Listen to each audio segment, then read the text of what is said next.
महाराष्ट्र के लिए 2 शब्द हिंदी में। हमारा हिंदी बहुत कमजोर है।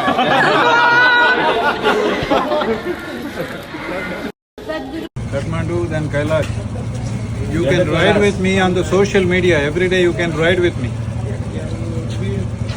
On the app, Sadhguru app, if you enroll, daily you can ride with me wherever we are going. Okay? Ride with me. You've not been to Kailash. You must go with me.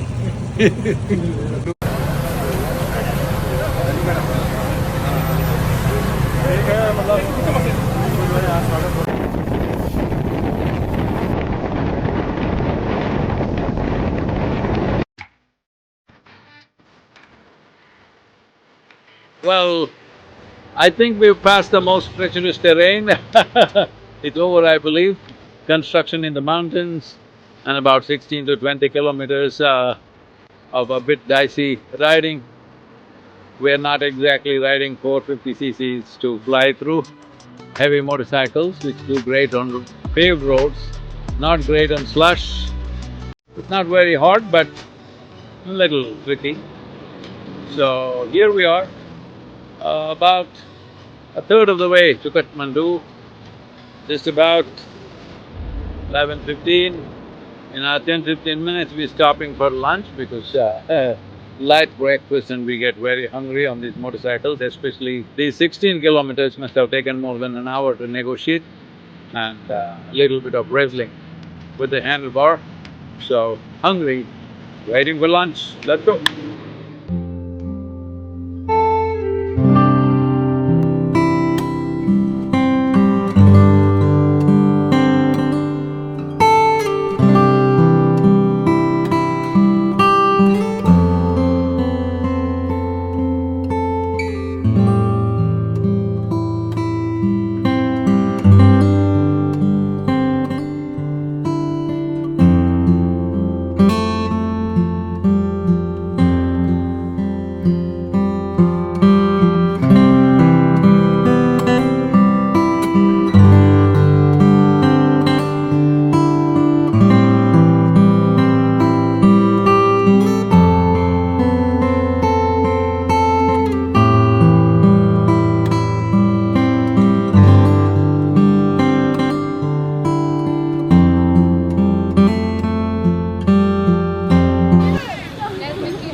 Without any risk, without any discomfort, you ride.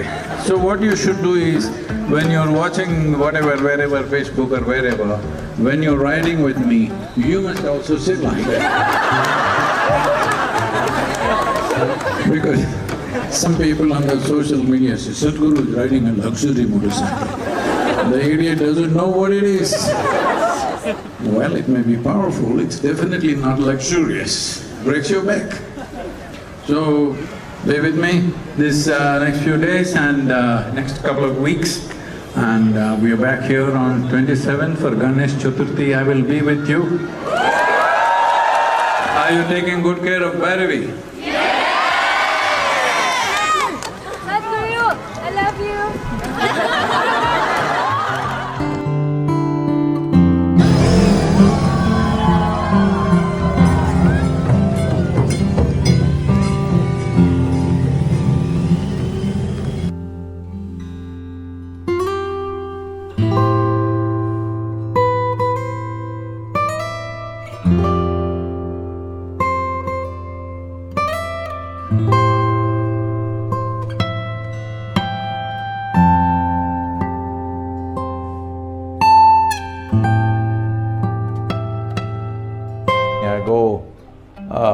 This whole Kathmandu valley was a big lake. It was called Nagwas.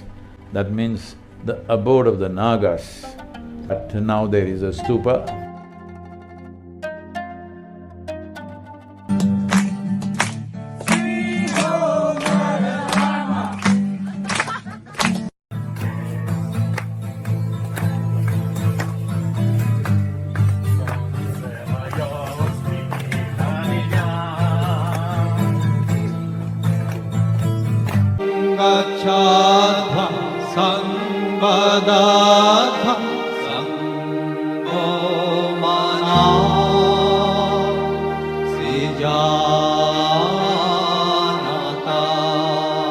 It is Krishna Janmashtami. Krishna represented this, that he tried to bring multiple tribes and multiple nations at that time in India together. He tried to marry politics and spirituality. Namaskaram. As India marks 79 years of independence. We are in Bhaktapur, the city of devotees or devotion. In a way, devotion is just that it makes you fit for life.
I'm on the way to Saga from Neelam. This wonderful valley, we just stopped here. The glue somewhere? What have you ripped up already? These metal straps that I put, they're probably the glue was not waterproof and the water gets really… the shoes get soaked in water because we're crossing streams and stuff. So it's coming off and that's not good for my foot. Only thing is, yesterday's ride was at the Nepalese border and the landslide was, more than treacherous. 100 meters, which everybody had to carry or roll it down, not really carry. So rest of it we rode. If your boot straps are already coming off, what's your plan for tires that are going to be worn out and shoes that are going to be worn out and whatever else is worn out? Aye. What are you wishing me, huh? I'm not wishing, I'm asking you. On safe soil also, only when we were in the middle of nowhere something happened, otherwise it doesn't happen. Safe soil is 30,000 kilometers. This is not that kind of a ride except for that landslide.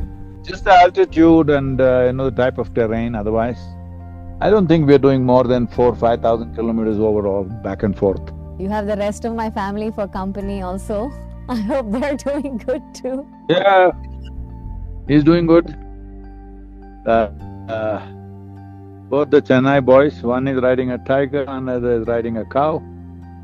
So, they're doing fine, feeding upon each other. Okay. We'll see you next time.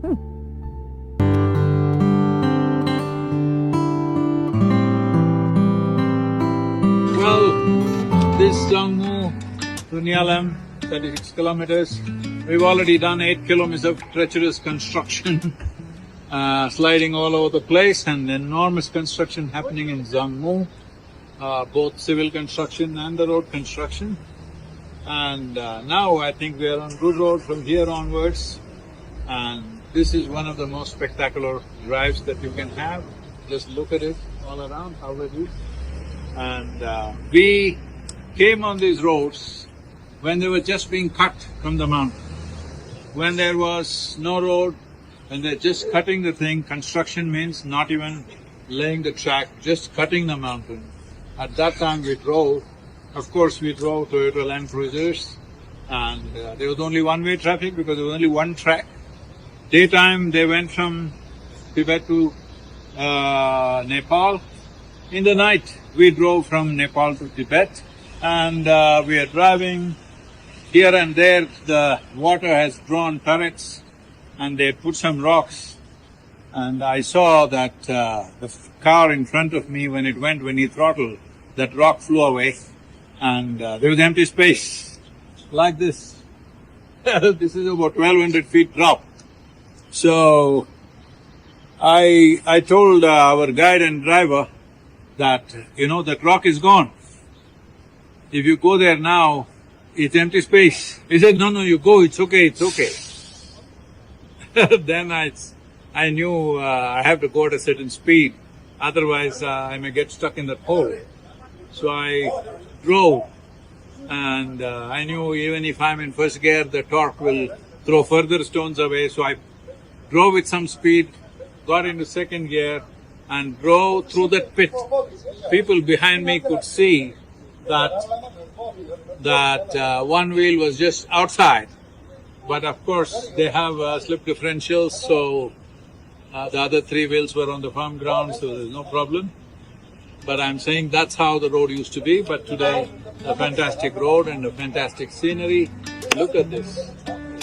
Very few places like this on the planet. Wonderful Putharekulo from Andhra Pradesh, Telangana. At 16,400 feet. Puthareku, nobody's done this before.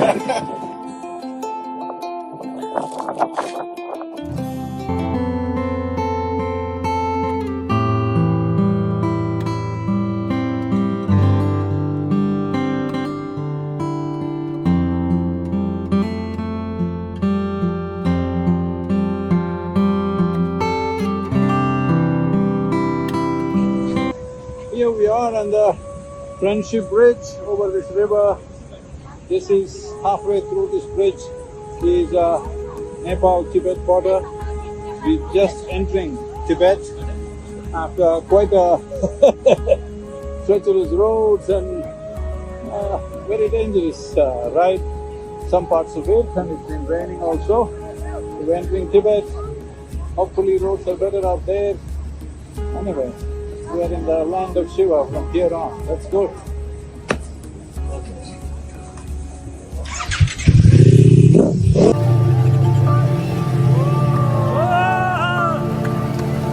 Initially, the recommended pressure is 36, but that is only if it's fully loaded. I'm only 71, 72 kilograms, so it's nothing much for the motorcycle. Because after the first day riding, we saw, the tire sound with the rocks was not sounding very healthy for me. So we reduced it, 28, 34, not further down, but when we ride, because of the heat, it'll go up a little bit. Anyway, with 28 in the front, I think we did pretty well. And all rubble, sharp stones easily can cut the tire. I don't think we can find a replacement tire out here in Tibet, nor is there somebody who can change tires properly for us. So I think we've done pretty well. Of course, good to lower the tire pressure. It definitely benefited when we were riding on very loose rubble where both the wheels are wavering around. When…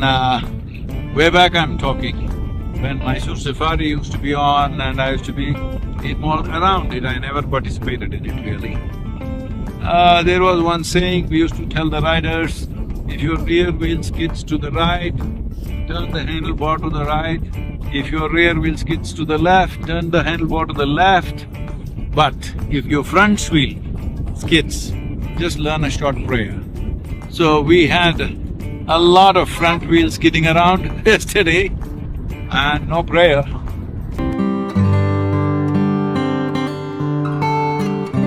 We are at 16,300 feet above mean sea level. You can see the snow-clad mountains.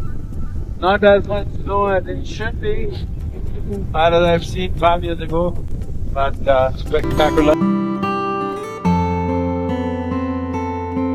Yeah, in those hills with very sharp corners, almost every corner, a small rubble kind of thing everywhere spread on the road. So front wheel started sliding, you know that's not good. So just to avoid that, I started using the rear brake a little more than the front. Normally I use almost 70% front braking and just about 30% rear.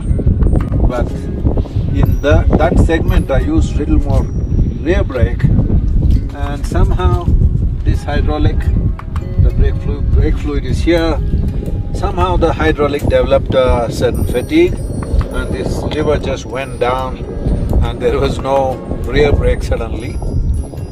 But after 20 minutes of giving it a bit of a rest, it came back.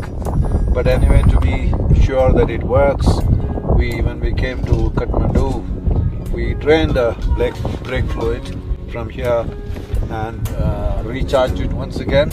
Since then it's been working fine, and above all, since then I'm very conscious not to use the rear brake much.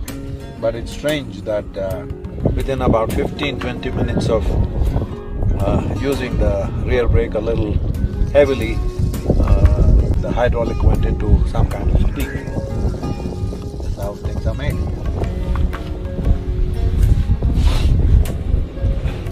Karma is about shifting responsibility from heaven to yourself, and that is how you become the maker of your own destiny. Destiny is not a predetermined goal or destination.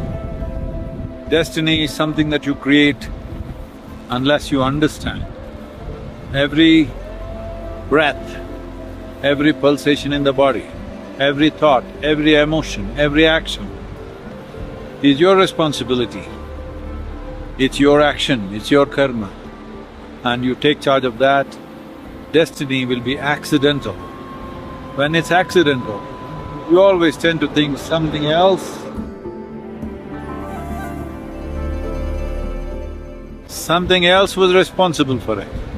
This is a fundamental thing that you need to fix with yourself, that for all that you are and all that you are not, you are fundamentally responsible for it, because it is your karma, it's your action which is determining the nature of your experience. Where we are, what we are doing may be subject to many realities, but how you are, how you're experiencing this life is 100% yours. Anybody that we know of has ever climbed Mount Kailash. What is the mystery surrounding Mount Kailash? Well, people make… the lore builds up around something, anything… Say right now something fantastic is there, even a human being, if he does something extraordinary, then other people will start building a lore around them. They think by exaggeration things get better. I don't think so. When something fantastic has happened, it doesn't need any more exaggeration. As is… Yeah, we are at Saga and you know the altitude.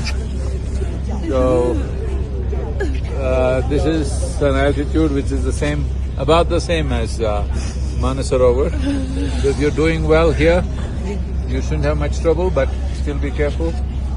Don't be heroic, just be normal, all right? The most important thing is, when you are in certain situations in nature, you understand you are an ant on the land, all right? You are not a giant. So behave like one, gently, quietly, no doing this, running here, running there, trying to do this and that. Suddenly you will get sick so quickly, you won't know what hit you, okay? Don't get there. Ensure all of you are well. You come this far, I want to make sure all of you have a safe trip to Kailash. I'm saying, with what intensity you go there is up to you. You understand? Yes. This is not about me, this is not about Shiva, this is not about something. This is about you. You understand? Yes. How you go there is how it works. Yes. Let's make it happen. Thank you, sir. Thank you.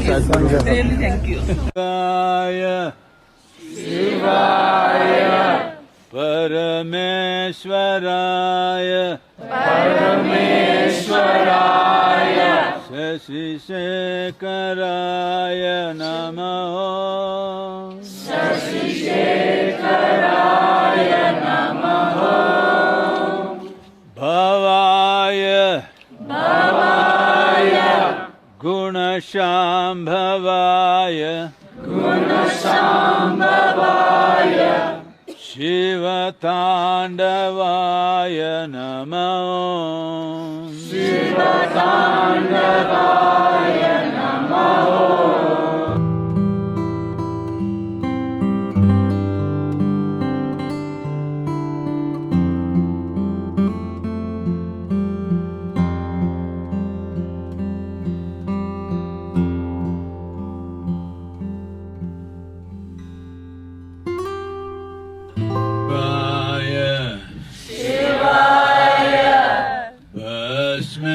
Vasmeshwaraya, Vasmeshwaraya, Ajaleshwaraya, Ajaleshwaraya, Namaha, Namaha, Haraya, Haraya, Yakshaswarupaya, Shiva Sundareshaya Namo.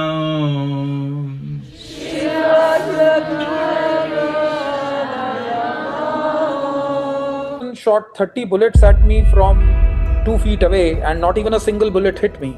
So it's all Lord Shiva. I had luck always on my side. I'm so happy. I'm so happy to hear from you that 30 times the idiot shoots at you and misses you. I'm so glad. I hope they keep missing like that. You say that Lord Shiva is everywhere, is omnipresent. Yet you are going to Mount Kailash for the 19th time. So what does Kailash reveal to you that you do not seek back home? I'm not going to Kailash to see Shiva.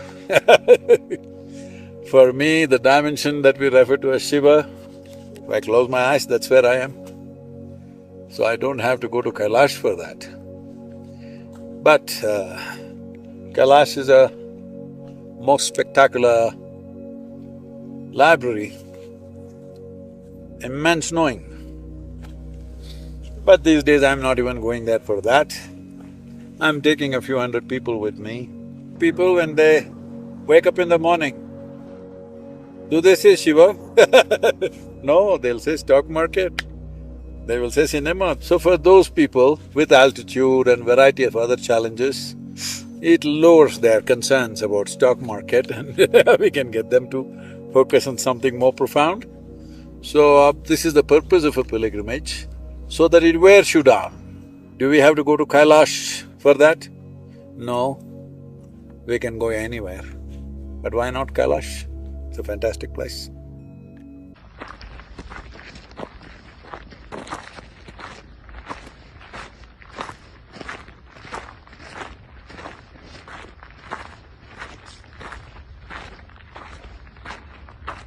I cannot articulate my experiences of Mansarovar to you because you demand logical terms. Mansarovar is not within the logical realm of anyone. You must experience it. I am at Kailash because I am fully recovered. Bring some yoga into your life. You will never fall, but if you fall, you will recover very quick. If you're asking the question, you're at the right age. Don't wait for too long before it's the wrong age. Kailash is not a place. Kailash is a phenomenon. My whole life's work is just about this, connecting people to their inner Kailash. Make it happen for yourself.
For all of you wonderful people who've been traveling with me online, here we are at Kailash, and it's been a wonderful darshan. As you can see,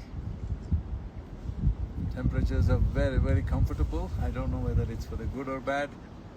Global warming, I think. There is no more that kind of cold anymore in Kailash. Sunlight, you see, fully visible, everything. And well, it's been a fantastic experience for all those who traveled with us. And I want that to be so for every one of you, that though virtually, still Kailash is Kailash. Be with me, still there are many more things, and we want to see that in some way you're touched by the power of Kailash, the spirit of Kailash, and above all, the profound knowing that we call Kailash. I'm with you. Let's make this happen for ourselves, because my intention is a little bit of Kailash is all over the world. You're the people who can do it. If you hold it within your hearts, a little bit of Kailash will be everywhere on the planet. That is the greatest thing we can do to humanity right now.